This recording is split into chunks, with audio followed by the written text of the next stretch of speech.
राधे राधे भक्तों, जय श्री कृष्णा, जय श्री राधे। भक्तों, आज मासिक शिवरात्रि है। मासिक शिवरात्रि के अवसर पर शिव पूजा की महिमा और पौराणिक कथाओं को अवश्य भक्ति और श्रद्धा के साथ सुनिएगा। बोलो शंकर भगवान, गौरी माता की जय हो। आइए भगवान शिव और माँ गौरी के चरणों में नमन करते हुए कथा को शुरू करते हैं। लोमश ऋषि जी कहते हैं कि जो मनुष्य शिव मंदिर के आंगन में झाड़ू लगाते हैं वे निश्चय ही भगवान शिव के लोक में पहुंचकर संपूर्ण विश्व के लिए वंदनीय हो जाते हैं। जो भगवान शिव के लिए यहाँ अत्यंत प्रकाशमान दर्पण अर्पण करते हैं वे आगे चलकर शिव जी के सन्मुख उपस्थित रहने वाले पार्षद होंगे। जो लोग देव शूलपाण शंकर को चवर भेंट करते हैं वे त्रिलोकी में जहाँ कहीं जन्म लेंगे उन पर चवर ढुलता रहेगा। जो परमात्मा शिव की प्रसन्नता के लिए धूप निवेदन करते हैं वे पिता और नाना के कुलों का उद्धार करते हैं तथा भविष्य में यशस्वी होते हैं। जो लोग भगवान हरिहर के सन्मुख दीपदान करते हैं वे भविष्य में तेजस्वी होते हैं और दोनों कुलों का उद्धार करते हैं। जो मनुष्य हरिहर के आगे नैवेद्य निवेदन करते हैं वे एक एक ग्रास में संपूर्ण यज्ञ का फल पाते हैं। जो लोग टूटे हुए शिव मंदिर को पुनः बनवा देते हैं वे निसंदेह द्विगुण फल के भागी होते हैं। जो ईंट अथवा पत्थर से भगवान शिव तथा विष्णु के लिए नूतन मंदिर निर्माण कराते हैं वे तब तक सतलोक में आनंद भोगते हैं जब तक इस पृथ्वी पर उनकी वह कीर्ति स्थिति रहती है। जो महान बुद्धिमान मानव भगवान शिव के लिए अनेक मंजिलों का महल मंदिर बनवाते हैं उत्तम गति को प्राप्त होते हैं। जो अपने और दूसरों के बनवाए हुए शिव मंदिर की सफाई करते हैं या उसमें सफेदी कराते हैं वे भी उत्तम गति को प्राप्त होते हैं। जो पुरुष अथवा स्त्री शिव के आंगन में विविध रंगों के चौक पुड़ती वे सर्वश्रेष्ठ शिवधाम में पहुंचकर दिव्य रूप प्राप्त करेंगी। जो पुण्यात्मा भगवान शिव को चंदो भेज करते हैं वे स्वयं तो शिवलोक में जाते ही हैं और अपने समस्त कुल को भी तार देते हैं। जो अधिक आवाज़ों वाला घंटा लेकर उस शिव मंदिर बंधवाते हैं वे भी त्रिलोकी में तेजस्वी और होते हैं, धनवान होते हैं और दरिद्रता को नाश करते हैं। तीनों समय भगवान शिव का दर्शन करता है वह सुखी होता है और समस्त दुखों से छूट जाता है। हरे और हे हरे, इस प्रकार भगवान शिव और विष्णु के नाम लेने से परमात्मा शिव ने बहुत तेरे मनुष्यों की रक्षा की है। तीनों लोक में महादेव जी से बढ़कर दूसरा कोई देवता नहीं है, इसलिए सब प्रकार के प्रयत्नों से भगवान सदाशिव की पूजा करनी चाहिए। पत्र पुष्प फल तथा स्वच्छ जल और कनेर से भी भगवान शिव की पूजा करके उन्हें उन्हीं के समान हो जाता है। अगर मंदार का फूल कनेर से 10 गुना श्रेष्ठ माना गया है, आक के फूल से भी 10 गुना श्रेष्ठ है, धतूरे आदि का फल नीलकमल 1000 कलहार के श्रेष्ठ माना गया है। यह चराचर जगत विभूति से प्रकट हुआ है, वह विभूति भगवान शिव के श्री अंगों में भली भांति लगती है, इसलिए सदा उसे धारण करना चाहिए। जिनके मुख से नमः शिवाय यह पंचाक्षर मंत्र सदा उच्चारित होता रहता है वे मनुष्य भगवान शिव के स्वरूप प्रातः काल, मध्याह्न काल और संध्या काल के समय श्री शंकर जी के दर्शन प्राप्त करना चाहिए। प्रातः काल भगवान शिव के दर्शनों से संपूर्ण पातकों का नाश होता है। दोपहर के समय शिव जी के दर्शन से मनुष्य के 7 जन्मों के पाप नष्ट हो जाते हैं और रात्रि काल में शंकर जी के दर्शनों से जो पुण्य होता है उसकी तो गणना ही नहीं की जा सकती। शिव यह 2 अक्षरों का नाम महापात का भी नाश करने वाला है। जिन मनुष्यों के मुख से शिव नाम का जप होता रहता है उन्होंने ही इस संपूर्ण जगत को धारण किया है। पुण्यात्मा पुरुषों ने शिव जी के आंगन में आरती के समय बजाने के लिए जो बड़ा सा नगाड़ा रखा है उसकी आवाज से पापी मनुष्य भी पवित्र हो जाते हैं। इसलिए चिरकाल से संचित प्रचुर धन, बहुमूल्य संय्य दर्पण, चंदोवा आभूषण तथा विचित्र वस्त्र भगवान शिव जी की सेवा में अर्पित करने चाहिए। इतिहास और संगीत आदि नाना प्रकार के आयोजक भगवान शिव को प्रिय है, इसलिए व्यवस्था करनी चाहिए। ऐसी व्यवस्था करके पापी मनुष्य भी अपने आप से पाप से मुक्त होकर शिवलोक को चले जाते हैं। जो सर्वधर्म का पालन करने वाले महात्मा और शिव पूजा के विशेषज्ञ हैं, जिन्होंने गुरु के मुख से शिव की दीक्षा ली है, जो निरंतर शिव की पूजा में संलग्न रहते हैं, मन में दृढ़ विश्वास रखकर संपूर्ण विश्व को शिव के रूप में देखते हैं, उत्तम बुद्धि का आश्रय ले सदाचार सदाचार का पालन करते हैं तथा अपने वर्ण धर्म और आश्रम धर्म में स्थित रहते हैं। वे ब्राह्मण, क्षत्रिय और शूद्र, वैश्य कोई भी क्यों न हो, भगवान शिव के परम प्रिय होते हैं। चंडाल हो या श्रेष्ठ ब्राह्मण, भजन करने पर सभी भगवान शंकर को अत्यंत प्रिय लगते हैं। भगवान शंकर ही संपूर्ण चराचर जगत के आधार है, अतः सब कुछ शिव स्वरूप है। यह बात विशेष रूप से जाननी चाहिए कि वेद, पुराण, शास्त्र, उपनिषद, आगम और देवता सबके द्वारा भगवान सदाशिव की जानने योग्य है। मनुष्य निष्काम हो या सकाम, सबको भगवान शिव की आराधना करनी चाहिए। अब सुनते हैं नंदकेश्वर लिंग की महिमा का वर्णन। एक बार ऋषियों ने कहा कि हे सूत जी, हम पर कृपा करके नंदकेश्वर लिंग की महिमा के बारे में बताइए। ऋषियों का अनुरोध मानकर सूत जी ने नंदकेश लिंग की महिमा के विषय में बताना शुरू किया। सूत जी बोले कि रेवा नदी के किनारे कर्ण नामक नगरी है। उस नगरी में एक ब्राह्मण अपनी पत्नी और 2 पुत्रों के साथ रहते थे। जब वे वृद्ध हो गए तब ब्राह्मण अपने परिवार को वहीं छोड़कर स्वयं शिवनगरी काशी चले गए और कुछ समय पश्चात वहां पर उनकी मृत्यु हो गई। जब ब्राह्मणी और उसके पुत्रों को इसकी सूचना मिली तो उन्होंने काशी जाकर ब्राह्मण के अंत्येष एवं अन्य संस्कार तत्पश्चात वापस घर को लौट आए। कुछ समय बाद ब्राह्मणी का भी अंत समय निकट आ गया। वह बीमार रहने लगी। उसने अपने पुत्रों को बुलाकर उन्हें अपनी अंतिम इच्छा बताई। ब्राह्मणी बोली, पुत्रों, मेरी मृत्यु के पश्चात मेरी अस्थियों को गंगा जी में प्रवाहित करना और मेरा पिंडदान एवं श्राद्ध काशी जी में करना। पुत्रों ने उनकी इच्छा पूरी करने का वचन दिया। जैसे ही बड़ा पुत्र सूबादारी लेने लगा, उसने प्राण त्याग दिए। अपनी माता की आखिरी इच्छा पूर्ण करते हुए सूबादारी अस्थियों को काशी ले जाने का निश्चय किया। उसे 20 योजन का मार्ग तय करना था। रास्ते में ही रात घिर गई। तब सुभद्रा हरण के यहाँ रात गुजारने का फैसला किया। उस ब्राह्मण के घर रुककर सुभद्रा करने लगा।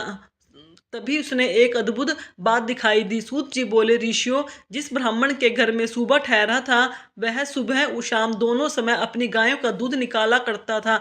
आज भी उसने अपनी स्त्री से कहा कि बर्तन दे दो, दूध निकालता हूँ। तब उसकी पत्नी ने दूध का पात्र दिया और बछड़े को खोलकर गाय के पास भेज दिया, परंतु बछड़े ने जैसा ही थोड़ा सा दूध पिया उसे तुरंत गाय के पास से हटा दिया। माँ के पास से हटा देने पर बछड़ा उछलने लगा, जिससे ब्राह्मण के पैर में ठोकर लग गई। क्रोधित होकर ब्राह्मण ने बछड़े को बहुत पीटा और गाय का दूध निकाल लिया। गाय दुखी होकर रोने लगी कि अपने बच्चे को भी दूध नहीं पिला सकती। मैं अपने बच्चे को पीटता हुआ देखती रही, परंतु उसकी कोई मदद नहीं कर सकी। तब बछड़ा अपनी माता को समझाने लगा कि माता, तुम धैर्य रखो, जैसा कोई कर्म करता है वैसा ही फल भोगता है। अपने बछड़े की ज्ञान भरी बातें सुनकर गाय बोली, मैं जानती हूँ तुम सही कह रहे हो, परंतु अपने पुत्र की दुर्दशा मुझसे देखी नहीं जाती। मुझे उस ब्राह्मण को दंड देना ही होगा, क्योंकि यदि मैं कुछ नहीं करूँगी तो यही प्रसव बार बार होगा।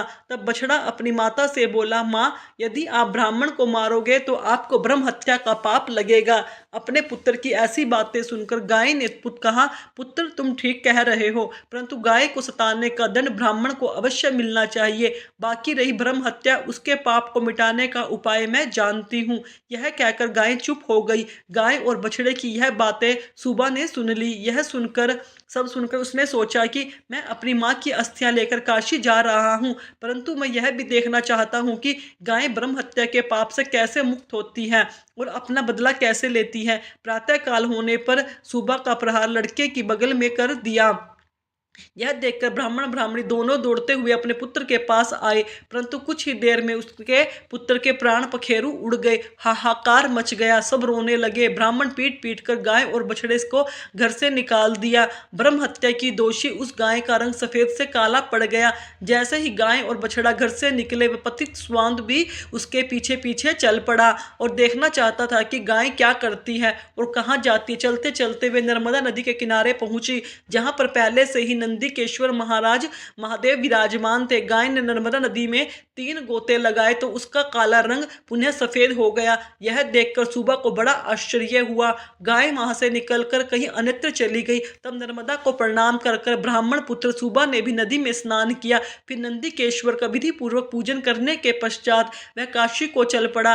रास्ते में सूबा को एक युवती दिखाई दी, जिसने सुंदर वस्त्र और अलंकार धारण किए हुए थे। उसने सूबा से पूछा, ब्राह्मण देवता, आप इस प्रकार प्रसन्न होकर कहाँ से आ रहे हो और कहाँ जा रहे हो। तब सुबा ने उस युवती को सारी बातें बता दी। कहा कि मैं अपनी माँ की आज्ञा को पूर्ण करने हेतु उनकी अस्थियां काशी जी में लेकर जा रहा हूँ। तब यह सुनकर वह युवती बोली, ब्राह्मण तुम भोले भाले हो, यह तीर्थ अत्यंत पवित्र है। प्रतिवर्ष वैशाख शुक्ल की सप्तमी के दिन नंदा की पवित्र धारा में स्वयं गंगा जी आती हैं, इसलिए तुम अपनी माता की अस्थियों को यहाँ प्रवाहित कर दो। यह कहकर वह युवती अंतर्ध्यान हो गई। सब कुछ नंदा नदी की ओर लौट आया और उसने पवित्र धारा में सुबह ने अपनी माँ की अस्थियां प्रवाहित कर दी। तभी उसे एक दिव्य दृश्य दिखाई दिया। उसकी माता दिव्य देह धारण करके शिवलोक को जा रही थी। उसे आशीर्वचन देते हुए कह रही थी कि तुम धन्य हो, तुमने अपनी माता को सदगति प्रदान कर दी। पुत्र को आशीर्वाद देते हुए ब्राह्मणी शिवलोक को चली गई।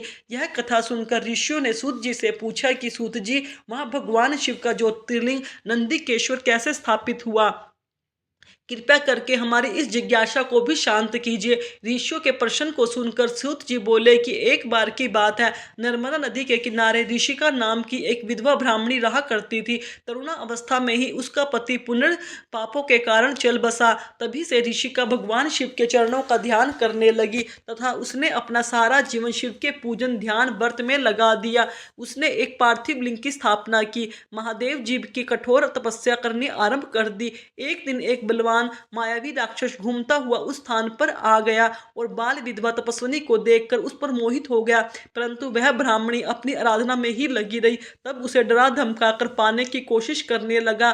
तब ऋषिका डरकर शिव की मूर्ति में चिपक कर रोने लगी और शिव जी से रक्षा करने हेतु प्रार्थना करने लगी। भक्त वत्सल्य भगवान शिव तुरंत अपने भक्त की रक्षा के लिए उस ज्योतिर्लिंग में से प्रकट हुए और उस पापी को भस्म कर दिया। फिर ब्राह्मणी से बोले, ब्राह्मणी मैं तुम्हारी तपस्या से प्रसन्न हूँ, वर मांगो। अपने आराध्य त्रिलोकीनाथ भगवान शिव को इस प्रकार अपने सामने पाकर वह दीन ब्राह्मणी जी की स्तुति करने लगी और बोले, हे जगत का कल्याण करने वाले, भक्तों के दुखों का नाश करने वाले देवादिदेव भगवान शिव, आपने आज मेरे पतिव्रत धर्म की रक्षा कर मुझ पर बड़ा उपकार किया है। यदि आप मुझे कुछ देना चाहते हो तो मेरी एक अभिलाषा तो पूरी कीजिए। आप सदा मेरे द्वारा स्थापित किए गए इस पार्थिव मूर्ति में निवास करें। ऋषियों के वचनों को सुनकर ऋषिका के वचनों को सुनकर शिवजी प्रसन्नता पूर्वक उस लिंग में समा गए। उस समय आकाश से फूलों की वर्षा होने लगी। सारे देवता शिवजी की प्रशंसा करते हुए वहां पर आ गए। उसी समय पतित पावनी श्री गंगा जी भी वहां आई और उस ब्राह्मणी से बोली, कल्याणी, जहाँ भगवान शिव का निवास होता है वहां मेरा आगमन अवश्य होता है। उसी दिन से उस पार्थिव लिंग का नाम नंदीकेश्वर हुआ और उसमें भगवान शिव का वास हुआ। प्रेम से बोलो शंकर भगवान की जय। आइए भक्तों, अब सुनते हैं मासिक शिवरात्रि की जुड़ी दूसरी पौराणिक कथा। प्राचीन काल में सोमन नाम की एक ब्राह्मण कन्या थी। उसके पिता ने एक ब्राह्मण कुमार के साथ विवाह कर किया। दोनों ने नाना प्रकार के भोग भोगे, किंतु उसकी युवती युवा अवस्था में ही मर गया। पति के मरने के बाद सोमड़ी कुछ समय तक रही, किंतु बाद में काम वेदना सताने लगी। व्याभिचारी स्त्री हो गई। जाति के लोगों ने उसे अलग कर दिया। वह स्त्री स्वतंत्र होकर घूमने लगी। एक दिन एक शूद्र उसको अपनी स्त्री बनाकर अपने घर ले गया। सोमड़ी उसके साथ मांस मदिरा खाने पीने लगी। एक दिन उसने वहां बकरे और बछड़े का एक साथ बंधे थे। वहां जाकर एक बछड़े को मारा। रात्रि होने के कारण उसने कुछ भी नहीं जान पाया। पीछे से पछताने लगी और मुख से शिव शिव कहने लगी। बाद में उस मांस को पकाकर खा लिया। उस स्त्री ने मरने के बाद कुछ दिन नरक में रहकर चंडाल के घर जन्म लिया। वह जन्म से अंधी थी। माता पिता भी मर गए। भाई बंधु ना होने के कारण मारे मारे फिरने लगी। कुष्ठ रोग हो गया। कुष्ठ के साथ काटने लगी। जब फाल्गुन कृष्ण चतुर्दशी महाशिवरात्रि आई तो गोकर्ण क्षेत्र में मेला लगा। शिवजी का दर्शन करने लगे जो लोग जाने लगे तो वह भी पीछे पीछे भाग मांगती खाती वहां पहुंच गई। वहां दोनों हाथ फैलाकर भीख मांगने लगी। एक दिन एक शिव भक्त ने एक मुट्ठी बिलपत्र उस अंधी स्त्री के हाथों में फेंक दिए। उस अंधी ने यह खाने योग्य नहीं है ऐसा समझकर फेंक दिया। संयोग बस वह बिलपत्र शिवलिंग के ऊपर जा गिरा। उस दिन शिवरात्रि थी। वह रात भर भीख मांगती रही, किसी ने कुछ नहीं दिया, अतः उसने निर्जला व्रत भी कर लिया और जागरण भी। वह स्त्री अपने देश लौटी और मर गई। शिवजी ने उसे लाने के लिए अपने गणों को भेजा। शिवजी की गणों को विमान पर चढ़ाकर उसे शिवजी के पास पहुंचाया। वह पार्वती जी की सखी हो गई। शिवरात्रि व्रत महान फल देने वाला है, कार्य को सिद्ध करने वाला है। इसके महात्म श्रवण से, कथन से सब पापों से मुक्ति मिलती है। अब आइए सुनते हैं शिवरात्रि व्रत से जुड़ी दूसरी परम पौराणिक कथाएं। एक ब्राह्मण धर्मात्मा राजा था। उसकी स्त्री मंद राजा नल की स्त्री दमयंती के समान पवित्र पतिव्रता थी। एक दिन राजा सेना को साथ लेकर शिकार खेलने के लिए वन में गया। उसने बहुत से जीवों को मारा। राजा बहुत दिनों तक वन में रहा और कमंठ राक्षस नामक राक्षस को मारा। भाई को बड़ा दुख हुआ। वह भाई का बदला लेने के लिए मनुष्य का रूप धारण कर उसी राजा का सेवक बन गया। राजा घर लौटा तो उसने अपने गुरु जी को निमंत्रण दिया कि उस राक्षस के भाई ने भोजन में नर नमाज को छिपाकर मिला दिया है। गुरु जी ने जान लिया और राजा को श्राप दिया कि तुम 12 वर्ष तक राक्षस हो जाओगे। राजा ने भी श्राप देना चाहा, परंतु रानी ने उसे रोक लिया। श्राप का जल अपने पैरों पर छोड़ा था, अतः उस राजा को कलमास पादक कहने लगे। वह राजा राक्षस होकर बहुत से जीवों को खाने लगा। एक दिन उसने एक नवयुवक ब्राह्मण को मारा जो अपनी स्त्री के साथ भोग रहा था। उसने ब्राह्मणी ने भी श्राप दिया कि तुम भी अपनी स्त्री के साथ भोग करोगे तो मर जाओगे। ब्राह्मणी सती होकर परलोक सिधारी। 12 वर्ष के बाद वह राजा घर गया। उसकी स्त्री ने प्रसंग करने से रोका।